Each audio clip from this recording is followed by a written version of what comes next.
बिस्मिल्लाहिर्रहमानिर्रहीम। अस्सलाम वालेकुम। कैसे हैं मेरे प्यारे प्यारे व्यूअर्स? उम्मीद करती हूँ सब खैरियत से होंगे, खुशहाल होंगे, जहाँ भी रहें खुश रहें, आबाद रहें। हर घर में एक ही जैसी एक ही बार हर दफ़ा एक ही जैसी परफेक्ट चाय नहीं बनती। हर घर में दूध पत्ती चीनी मौजूद होती है और हर किसी का चाय बनाने का तरीका अलग अलग होता है।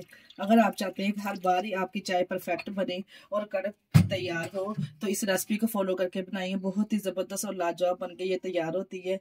क्रीमी और कड़क चाय बनाने के लिए रेसिपी को देख लेते हैं। चलते हैं रेसिपी की तरफ। रेसिपी को बनाना स्टार्ट करते हैं।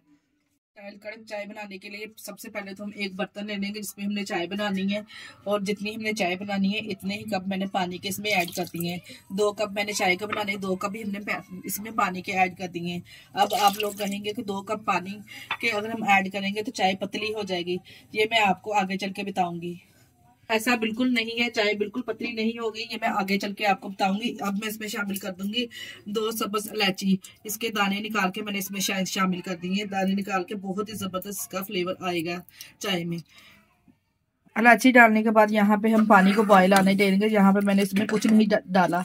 अगर तो आप चाहते हैं ना कि एक जैसी परफेक्ट आपकी चाय बने तो इस रेसिपी को आप जरूर फॉलो कीजिए। बहुत ही जबरदस्त और कड़क चाय बनकर तैयार होती है। जब बॉयल आना स्टार्ट हो, जो हल्का सा इसका कलर भी चेंज हो जाएगा तो हमने इसमें शामिल कर देनी है 1 टेबलस्पून के बराबर पत्ती। यहाँ पे पत्ती हमने दानेदार इस्तेमाल कर रही हूँ। इसका जायका और कलर बहुत ज़बरदस्त आता है। चाय पत्ती आपने हमेशा उबलते हुए पानी में डालनी है, इससे कलर और इसका फ्लेवर बहुत ज़बरदस्त आएगा। चले जी, पत्ती हमने डाल ली है, अच्छे से हमने इसको मिक्स कर लिया। अब हम इसमें शामिल करेंगे शक्कर का इस्तेमाल कर रही हूँ। यहाँ पे मैंने 2 टेबलस्पून इसमें शक्कर ऐड करनी है। शक्कर वाली चाय बहुत ही जबरदस्त और मजेदार बनती है।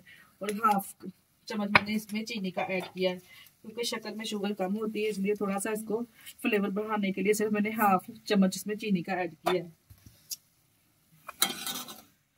चीनी हमने इसी स्टेज पे डालनी है। अगर चीनी आपके पास शक्कर नहीं है तो आप इसी स्टेज पे चीनी डाल सकती हैं और चीनी हमने इसी स्टेज पे डालनी है क्योंकि इसी स्टेज पे अगर हम चीनी डालेंगे चीनी पानी छोड़ती है और अच्छे से इसमें चाय का जो कहवे में है चीनी अच्छे से कुक हो जाएगी। अब मैं इसमें ठंडा मिल्क ऐड करने लगी। इसमें मैंने फुल फैट दूध का इस्तेमाल किया है। जितनी हमें चाय चाहिए इस हिसाब से मैंने इसमें दूध ऐड कर लिया है और अच्छे से हमने इसको हमने इसमें बॉयल किए हुए दूध का इस्तेमाल किया है, ठंडा दूध, जिससे चाय का बहुत ज़बरदस्त फ्लेवर आएगा और क्रीमी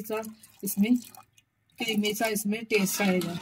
अगर कच्चा दूध आप डाल देंगे ना तो इस तरह से इसका फ्लेवर नहीं आएगा।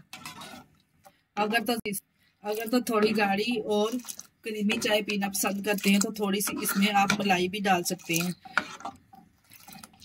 चीनी और शुगर डालने के बाद हमने इसको 2 से 3 मिनट तक हम अच्छे से इसको बॉईल करना है और अच्छे से हम इसको फेंटते जाएंगे। क्रीमी और कड़क चाय पीना पसंद करते हैं तो इसको फेंटना तो लाजमी है। इस तरह से इसको 2 से 3 मिनट तक अच्छे से पकाएंगे और फेंटते जाएंगे। इस तरह से जब इसमें बबल्स बनना स्टार्ट हो, मज़ेदार सा क्रीमी सा इसका टेस्ट आएगा। ऊपर से नीचे को जब इस तरह से आप चाय को फेंटते हैं ना तो इसमें एयर पैदा होती है जिससे हमारी चाय बहुत ही कड़क बनेगी। 3 मिनट के लिए मुसलसल मैं इसको पकाती जा रही हूँ। माशाल्लाह से देखें कितनी ज़बरदस्त कड़क चाय आपको दिखने में लग रही है, कितनी ज़बरदस्त ये तैयार हुई है। अब जाके आपको पता चला होगा कि मैंने इसमें 2 कप पानी क्यों ऐड किया था, क्योंकि 2 कप पानी हमने इसलिए ऐड किया था क्योंकि चाय को हमने ज़्यादा पकाना था और ज़्यादा बॉयल में चाय जो पानी हमने इसमें डाला था वो चाय की खुशबू और फ्लेवर आप चेक कर सकते हैं कितनी कड़क ये लग रही है। यकीन जानिए अगर अब इस तरह की चाय बना के पियेंगे ना तो आपकी थकावट जो मिनटों में गायब हो जाएगी।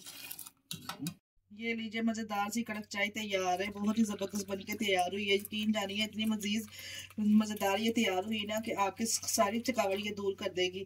इसी स्टेज पे अगर आपको हमारी वीडियो अच्छी लगी तो हमारी वीडियो को लाइक और चैनल को सब्सक्राइब लाजमी कर दिया करें और अपना फीडबैक लाजमी दिया करें। इसके साथ ही हमें दीजिए इजाज़त। अपना बहुत सारा ख्याल रखिएगा और हमें दुआ में याद रखिएगा। ओके, अल्लाह हाफिज़।